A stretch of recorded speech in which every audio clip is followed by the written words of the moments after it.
கர்த்தருடைய பரிசுத்த நாமத்திற்கு மகிமுண்டாகட்டும். ஆண்டவராகிய இயேசு கிறிஸ்துவின் நாமத்தினாலே அன்பு கர்த்தருடைய பிள்ளைகளாகிய தங்கள் அனைவருக்கும் ஸ்வீட் ஊழியத்தின் சார்பாக வாழ்த்துக்களையும் ஸ்தோத்திரங்களையும் தெரிவித்துக் கொள்கின்றேன். யோவான் எழுதின நற்செய்தி நூல் 16ஆம் அதிகாரம் 20வது வசனம். யோவான் 16ஆம் அதிகாரம் வசனம் 20இன் கடைசி பகுதி. உங்கள் துக்கம் சந்தோஷமாக மாறும். உங்கள் துக்கம் சந்தோஷமாக மாறும். என் அன்பு கடவுளுடைய பிள்ளைகளே, இந்த வசனத்தை கடவுள் பல முறை நம்மோடு கூட பேசிக்கொண்டே இருக்கிறார். அநேக கர்த்தருடைய தாசர்கள் மூலமாக இந்த வசனம் நம்முடைய செவிகளிலே கேட்கப்பட்டு கொண்டே இருக்கிறது.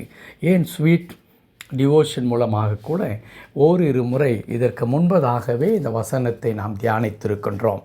இன்றைக்கும் திரும்ப பரிசுத்த ஆவியானவர் இந்த வசனத்திற்கு நேராய் நம்முடைய கவனத்தை செலுத்துவதற்கான அடிப்படை காரணம் என்ன என்று நான் விசுவாசிக்கிறேன் என்றால், இன்றைக்கு பல கடவுளுடைய பிள்ளைகள் தங்கள் வாழ்க்கை என்பது பாடுகளினாலும் கண்ணீரினாலும் துக்கத்தினாலும் அது நிரந்தரமாக மூழ்கடிக்கப்பட்டிருக்கின்ற ஒன்று தான்.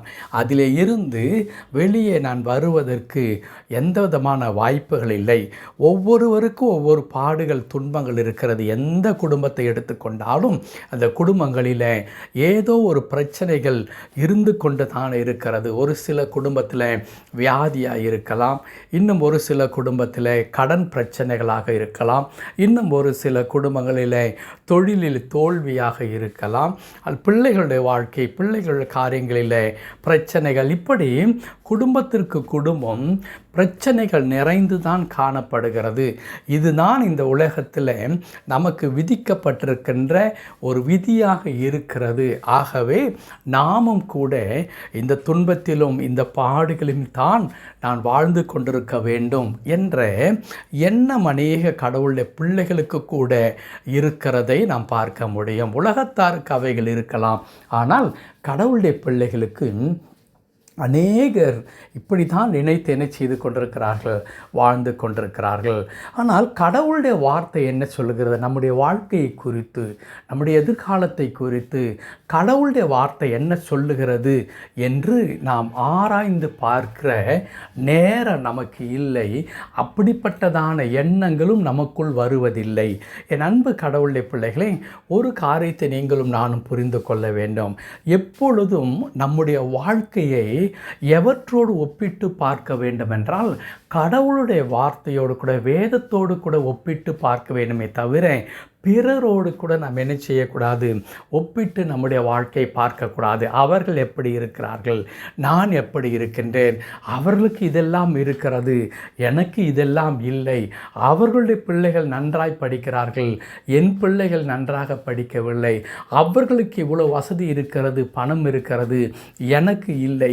இப்படி பிறரோடு கூட ஒப்பிட்டு பார்க்கிறவர்களாக அல்ல, மாறாக கடவுளுடைய பிள்ளைகள் கட்டாயமாக என்ன செய்ய வேண்டும், என் வாழ்க்கையை குறித்து, என் குடும்பத்தை குறித்து, என் தனிப்பட்ட தேவையை குறித்து, என் பிள்ளைகளுடைய எதிர்காலத்தை குறித்து கர்த்தர் என்ன சொல்லுகின்றார், கடவுள் எங்களுக்கு என்று என்ன வைத்திருக்கிறார் என்று சொல்லி கடவுளை மாத்திரமே நோக்கி பார்க்க வேண்டும்.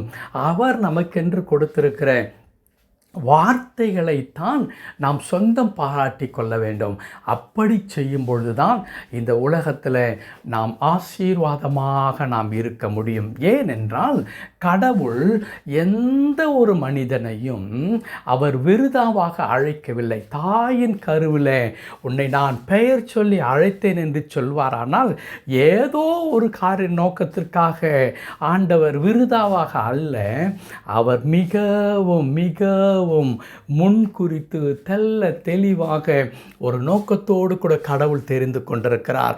அந்த நோக்கத்தை தான் நம்முடைய வாழ்க்கையில் ஆண்டவர் நிறைவேற்றுகிறவராக இருக்கிறார். அப்படியானால் நாம் என்ன செய்ய வேண்டும்? கடவுளுடைய வார்த்தையை திரும்ப திரும்ப நம்முடைய வாழ்க்கையில் அபியாசப்படுத்தி கொள்ள நாம் பிரயாசங்களை எடுக்க வேண்டும். இன்றைக்கு நம்முடைய சூழல் எப்படி இருக்கிறது? பிரச்சனையினாலே சூழ்ந்திருக்கிறது, கண்ணீரினால் சூழ்ந்திருக்கிறோம், கவலையினால் சூழ்ந்திருக்கிறோம், தேவைகளினால் சூழ்ந்திருக்கிறோம், தோல்வியினால் சூழ்ந்திருக்கிறோம், அவமானங்களினால் சூழ்ந்திருக்கிறோம். இப்படிப்பட்ட நிலையில் நாம் என்ன செய்கின்றோம்? அவர்களுக்கு இது தெரிந்துவிட்டால், இவர்களுக்கு இது தெரிய வருமானால் நான் அவர்களை எல்லாம் சந்திக்க முடியும், அவர்களை ஃபேஸ் பண்ண முடியும், இந்த சமுதாயத்தில் என்னுடைய நிலைமை என்னவாகும், என்னை குறித்ததான புரிதல் மக்களுக்கு என்னவாகும் என்று சொல்லி நினைத்து இன்னும் அதிகமாய் நம்முடைய கவலையை நாம் பெருக்கிக் கொள்ளுகிறோம். மாறாக கர்த்தர் என்ன சொல்லுகிறார் என்ற ஆண்டவரே என்று அவருடைய சமூகத்தில் விழுந்து கடவுளை நோக்கி நாம் பார்க்க வேண்டும். அப்படி பார்க்கின்ற பிள்ளைகளுக்கு இதோ கர்த்தருடைய வார்த்தை அழகாய் சொல்லி இருக்கிறது, உங்கள் துக்கம் சந்தோஷமாய் மாறும். என் அன்பு கடவுளுடைய பிள்ளைகளே, இன்றைக்கு நீங்கள் சந்தித்து கொண்டிருக்கிறதான துக்கங்களும் துயரங்களும் கண்ணீரும் உங்கள் வாழ்க்கையில் நிரந்தரமானது அல்லவே அல்ல. அவைகளை நான் என்ன செய்ய போகிறேன்? சந்தோஷமாக நான் மாற்றப் போகிறேன். உங்கள் துன்பங்களும் உங்கள் தொல்லைகளும் உங்களுடைய கண்ணீரும் அவமானமும் என்ன செய்ய போகிறது? அது அப்படியே மாற்றப்பட்டு உங்கள் வாழ்க்கை முழுவதும் சந்தோஷத்தினாலே நிரப்பப்பட போகிறது என்று கடவுள் சொல்லித் தருகிறார். அப்படியானால் இன்றைக்கு நாம் என்ன செய்ய போகிறோம்?